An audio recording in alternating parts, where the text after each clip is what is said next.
அனைவருக்கும் இனிய ஆங்கில புத்தாண்டு நல்வாழ்த்துக்கள். இது என்ன அப்படின்னு பார்க்குறீங்களா? இது வந்து பார்த்தீங்க அப்படின்னா, நான் என்னுடைய வீட்டுக்கு பக்கத்துல இருக்கிற ஒரு அம்மன் கோவில், கருமாரி அம்மன் கோவிலுக்கு அங்க நடக்கிற பூஜைக்கு எவ்ரி இயர் நான் வந்து பூஜைக்கு உண்டான அந்த பொருட்கள், மங்கள பொருட்கள் எல்லாமே வந்து நான் வந்து கோவிலுக்கு வந்து நான் வந்து குடுக்கறது வழக்கம். அந்த பூஜைக்கு உண்டான புடவை, வேஷ்டி, அங்கவஸ்திரம், அந்த பசுமாட்டிற்கும், அந்த கன்னுக்குட்டி எல்லாத்துக்குமே அவங்க வந்து சாற்றுவாங்க.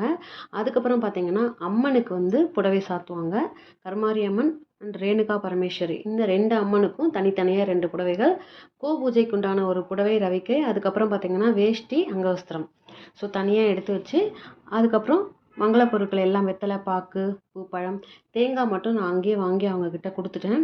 ஸோ தனியா வாங்கி குடுத்துருக்கேன். ஸோ அதனால தட்டுல வந்து தேங்காய் நான் வைக்கல. இதுதான் ஒவ்வொரு ஆங்கில புத்தாண்டு அன்னைக்கும் காலையில் 5 மணிக்கு நான் செய்கிற என்னுடைய ஒரு சின்ன ஒரு கோவில் பூஜை இதுதான். நான் உங்கள் எல்லாருக்காகவும் இந்த ஆங்கில புத்தாண்டில் கடவுள்கிட்ட கண்டிப்பாக ப்ரேயர் பண்ணிக்கிறேன். நன்றி, வணக்கம். அனைவருக்கும் இனிய ஆங்கில புத்தாண்டு நல்வாழ்த்துக்கள். இது என்ன அப்படின்னு பார்க்குறீங்களா? இது வந்து பார்த்தீங்க அப்படின்னா, நான் என்னுடைய வீட்டுக்கு பக்கத்தில் இருக்கிற ஒரு அம்மன் கோவில், கருமாரி அம்மன் கோவிலுக்கு அங்கே நடக்கிற பூஜைக்கு எவ்ரி இயர் நான் வந்து பூஜைக்கு உண்டான அந்த பொருட்கள், மங்கள பொருட்கள் எல்லாமே வந்து நான் வந்து கோவிலுக்கு வந்து நான் வந்து குடுக்கறது வழக்கம். அந்த பூஜைக்கு உண்டான புடவை, வேஷ்டி, அங்கவஸ்திரம், அந்த பசுமாட்டிற்கும், அந்த கன்னுக்குட்டி எல்லாத்துக்குமே அவங்க வந்து சாற்றுவாங்க. அதுக்கப்புறம் பார்த்தீங்கன்னா, அம்மனுக்கு வந்து புடவை சாத்துவாங்க. கருமாரி அம்மன் அண்ட் ரேணுகா பரமேஸ்வரி. இந்த 2 அம்மனுக்கும் தனித்தனியா 2 புடவைகள். பூஜைக்கு உண்டான ஒரு புடவை ரவிக்கை. அதுக்கப்புறம் பார்த்தீங்கன்னா, வேஷ்டி, அங்கவஸ்திரம்.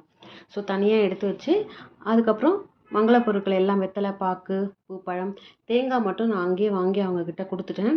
ஸோ தனியா வாங்கி குடுத்துருக்கேன். ஸோ அதனால தட்டுல வந்து தேங்காய் நான் வைக்கல.